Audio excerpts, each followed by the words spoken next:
असम के चापड़ शहर में कवि सम्मेलन का आयोजन किया गया।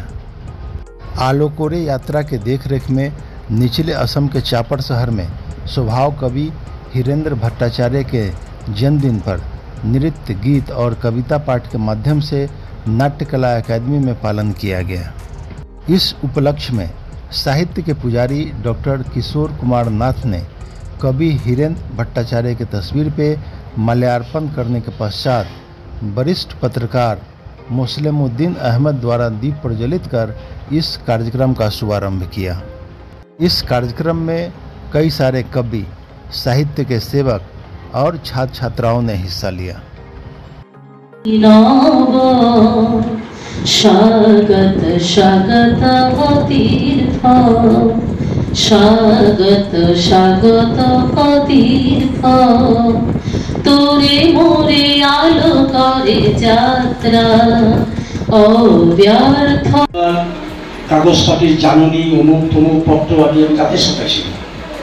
তেখেতৰ লগত তেখেতৰ এজনী ভাতৃ আছিলে, ভগ্নী আছিলে, ভগ্নীও সেই প্ৰেছতে আছিল।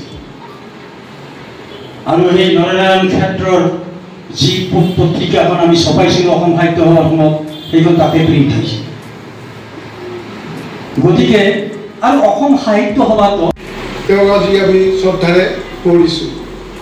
বৰ্তমান যুগত এনেকুৱা হৈছে, আজি যুগখন কেনেকুৱা হৈছে, মোবাইলৰ যুগ। চবে মোবাইলত ব্যস্ত। এনেকুৱা যে কবি সন্মিলন কৰিব বা হেৰি কৰিব আজিকালি মানুহৰ সময় নাই। তাৰ কাৰণে তিলক প্ৰসাদক মই বহুত ধন্যবাদ দিছোঁ। কাৰণ এনেকুৱা এখন মিটিং মাতি তেওঁ যে আমাৰ কবিগুৰু ডক্টৰ হিৰেন্দ্ৰ ভট্টাচাৰ্যৰ ওপৰত স্মৰণ কৰিছে আৰু আমাৰ যি নৱপ্ৰজন্মক তেওঁ যে আমাৰ হিৰেন্দ্ৰ ভট্টাচাৰ্যৰ নিচিনা কবি স্মৰণ কৰিব দিছে, তাৰ কাৰণে মই ধন্যবাদ দিছোঁ। বিনম্ৰভাৱে অনুৰোধ জনালোঁ। কাৰণ বৰ্তমান যি মানে ডিজিটেল ইণ্ডিয়া হৈছে, যি পোৰ্টেলৰ অৱস্থা হৈছে, যি মানে আৰু এই প্ৰচাৰবিলাক হৈ মানুহে যে মানে বহি বহিয়ে চাইছে, সেইটোও ভাল। কিন্তু এনেধৰণৰ অনুষ্ঠানবোৰ আজি নিশ্চয় হোৱাৰ পথত গতি কৰিছে। কিন্তু বিদেশীবাৰ সমজিলৰ ভিতৰত এই আলোকৰে যাত্ৰা কিন্তু ধাৰাবাহিকভাৱে এই আমাৰ বিশিষ্ট ব্যক্তিসকল, নমস্ক ব্যক্তিসকল, ডক্টৰ ভূপেন হাজৰিকা, প্ৰতিমা পাণ্ডে বৰুৱা আৰু আজি আমাৰ হিৰুদা, এনেকুৱাকৈ যে বিভিন্ন প্ৰতিষ্ঠিত।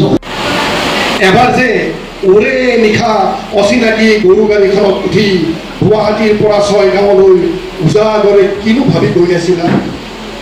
সিদিনাই চাগে লিখিছিলা তুমি, উজাগৰ ৰাতি সপোন দেখিছোঁ মই, ফুল আলোকোৱা তোমাৰ মুখৰ শইচ সোণালী হাঁহি।